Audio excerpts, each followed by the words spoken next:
What's good, losers? And today we're going to be taking a look at a video from Sweetly. Okay, do you need Calcaro? I know this debate, is it Calcaro, is it Calcharo? But where we come from, it's Icy Cocker. Do you need Cocker for Yinlin to work? And should we even pull for Yinlin? As you will know, I've been doing the Gion pulls, okay? I have an S2 Gion. I've pulled 2 of his weapon. I basically have no pulls for Yinlin, okay?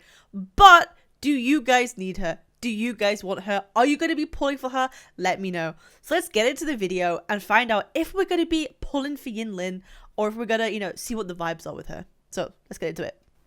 Do I need to have Calcharo? No, you should say for Camellia.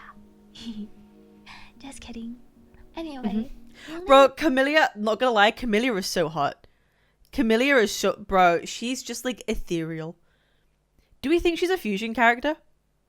People have been saying that they think she's a fusion character. Smash? For real. 100%. I did a Twitter Spaces the other day and people were like, Yinlin or Camellia? And people were like very heavily like, oh, Camellia. I'd rather smash Camellia than Yinlin. Crazy. Crazy. Spectro? Chaos, maybe? Ooh, interesting. Not my type of crazy. True. She's insane. Truly insane. Just kidding. Anyway, Yinli releases today, and I wanted to share my opinions. Oh, she's so hot. Bro, the pose. The pose with the puppet's crazy. Like, you have to admit, her style and her poses, bro, they do something. They do something. I actually think that Kuro did a good job putting Yinlin second and not first, because now people have saved all their astrites, right? People have saved, and everyone's gonna be mass pulling for Yinlin when she comes out. So I actually think, like, at the same time, because at the beginning, people aren't going to be immediately pulling for Gion's banner, right? Because we don't have enough pulls yet. We just started the game. But now people have saved, they have enough pulls, and everyone will be streaming the pulls like at the same time and pulling at the same time. So I actually think having a female second is a good idea. I actually think it's a good idea for Kuro to have her second as a strategy. In the test server, I'll start with the summary. I think she is very strong and a very solid boob pull jiggle option for any account. But her optimal playstyle damage-wise appears to be as a sub-DPS. Her general rotation... So we're not main DPSing Yinlin. But I'm sure there's gonna be people who will like force that. People want as much like floor time as possible with her, and I completely understand. You know, why would you pull for a hot character if you're only going to see them for like 2 seconds? That's crazy. You don't want that. Takes around 5 to 8 seconds, after which you will want to swap to your other DPS for a potentially longer on-field rotation. Encore is so cute. To how Yinlin's kill works. Since she is able to do damage while she is off-field, ideally you have another DPS who can also deal lots of damage at the same time. Of course, if you really like her, you can definitely play her as a main on-field DPS. I'm sure so many people will. I'm really excited to see like how people are going to build her in order to be a main DPS. Although, in most cases, where there are characters that like can do damage but they're more suited for something else, in the long term, they always end up just being like a sub-DPS or a very, very below par DPS in the long run. We see that in any gacha game. Honkai or Genshin, characters that were made to be sub-DPSs will always end up being subpar like a couple months down the road. So... I feel people might waste resources trying to build her up as a main DPS. But we'll see. We'll see. I mean, we don't want to waste those animations, man. We do not want to waste them. Keep in mind when playing any game, no matter what anyone says about a character you like. Oh, so good. Her ult is so good. Sorry. Not ult. Resonance Liberation. Alright? Sometimes people get mad if you call it an ult or a burst. They go, oh... Don't Genshinify Wuthering Waves. Like, I'm sorry. If your main, like, burst attack is a thing, I'm calling it an ult. I am not calling it a Resonance Liberation. That's too long. That's too... Me and my speech impediment. Resonance Liberation. See, I can't... Nah. Fuck that. Ult. Or that they're only meant to be played a certain way. If you enjoy them and understand the pros and cons, then I don't think you need to care about what other people say.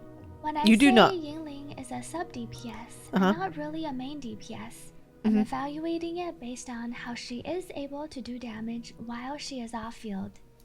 Bro, honestly, off-field DPSs, I actually feel they're the most satisfying things. Just to be able to watch the numbers fly. Like, have all these numbers fly while your main DPS is on the field is just such a satisfying feeling. Like, how many of you guys in chat right now are a number whore? Like, you just love seeing those numbers pop up on your screen. Like, bro, it gives me so much dopamine. It gives me so much dopamine to see those numbers. But I know some people get, like, number blind. Like, they actually, like, filter out the numbers. They don't pay attention to them. It's just, they look like special effects to them. They don't care about numbers. But some people are hyper-focused on them. Me, me. Big number equals happy. Bro, it does something for the dopamine in my brain. Like, it really does. Do you think Yinlin weapon worth it or not? And if it's truly best in slot for Encore? Honestly, I got no clue. But have you seen Yinlin's weapon? Wait, hang on. Let me pull it up real quick. Guys, have you seen Yinlin's weapon? Oh my god. That's like the worst screenshot I've ever seen. Bro, she's gonna edge you to death. She's gonna edge you to death with her weapon. So, whether it's best in slot or not, for anyone, get her weapon because you, as an individual, will be satisfied for days. You, as it was, if you get her weapon, doesn't matter. Pull it. If you pull for Yinlin, pull her weapon. I always recommend that if you're going to pull for a character, because it's a 100% guarantee on the weapon banner, you might as well go for it too. Honestly. You might as well go for it too. So, get edged to death by Yinlin's weapon guaranteed. I do think this part of her kit is precisely what makes her insanely powerful and makes her fairly future-proof. I went over her kit briefly and my previous... Bro, the word future-proof in gacha games gives me PTSD. People always go, oh, you should get this character because it'll future-proof you. Future-proof? Future-proof you, right? But then, oh, a month later, guess what? Someone else comes out. Or 6 months down the line, someone else comes out. God damn it. Like, future-proof in gacha game means you're safe for at least 2 months. You're safe for 2 months, and then after that, who knows? You never know who's around the corner, you know? That's just how it works. But the power creep in gacha is insane. Insane. Bronya PTC. At least Bronya you could have for like 9 months. I'd say 9 months Bronya was like peak, and then she kind of fell off, right, as a standard. But she was a standard limited character, standard 5-star character. It's not like she was a limited 5-star. So I think it's a bit different. But yeah. Combo video, but essentially Yinlin's core mechanic involves marking all of the enemies she hits, and then she deals damage to all of them whenever anyone attacks any one of those enemies. Specifically, after she fills up her forte gauge, she can unleash an enhanced... So by this mechanic, I assume you want to be using Yinlin first out of everything, right? You want her to be there because you don't want enemies dying in the middle of this. You want to maximize your damage as possible, so Yinlin is always going to be going first. Heavy attack on all the enemies she has marked. And then for the next 18 seconds, when any of them are attacked by any of your characters, she will deal damage. That's very to all cool. of them. This damage That's very cool. 30% of Yinlin's damage versus That's actually insane. But can quickly become the majority of her damage if you're fighting multiple enemies, since every single one of them will take damage at the same time. That's actually kind of crazy. Wait, I need to see that again. That looked kind of nutty. Multiple enemies. Bro, that's so good. I love how AoEs in this, like, the damage is spread, like, the same between all of them. That's very cool. Every single one of them will take damage at the same time. In addition to her ability to deal damage off-field, Yinlin's outro skill also gives the next character 20% electro damage deepen and 25% liberation damage deepen. Shit. If you're wondering what damage deepen is, it's just a multiplier Educate on me. Damage, but it's a separate multiplier from the elemental damage bonuses that get added up from the Echo main stats, character forte, and set bonuses. So it's quite strong, and usually 20% electro damage deepen means that you'll actually see a 20% increase in your damage output. That's a lot of fucking damage, guys. 20% overall increase. If that's true, that's kind of wild. Can anyone confirm that with a 20% deepen, it's basically 20% of overall damage in this case? It's quite a lot. 20% is crazy. Yeah? Goddamn. Currently, Calcaro benefits the most from this, but when future Electro characters are released, Yinlin can easily become their premier sub-DPS. I think it's important to mention that you definitely do not need Calcaro to play Yinlin, and I don't think you're even losing out on much. In the second closed beta, Yinlin was very strong with Calcaro, but because of the nerf to how outro buffs work, in addition to Calcaro's own coefficient nerfs, their synergy is quite a bit weaker than before. So, basically what people are saying is that Calcaro is the best with you. They're not like an OP team necessarily, but because Calcaro is like a strong Electro character essentially, that they just work together. But if another Electro character came out, then it would probably be a better overall fit anyway. It just so happens because he's Electro, it's good. That's the vibe I'm kind of getting. It's not because they synergize with abilities. It's literally because it's Electro synergy.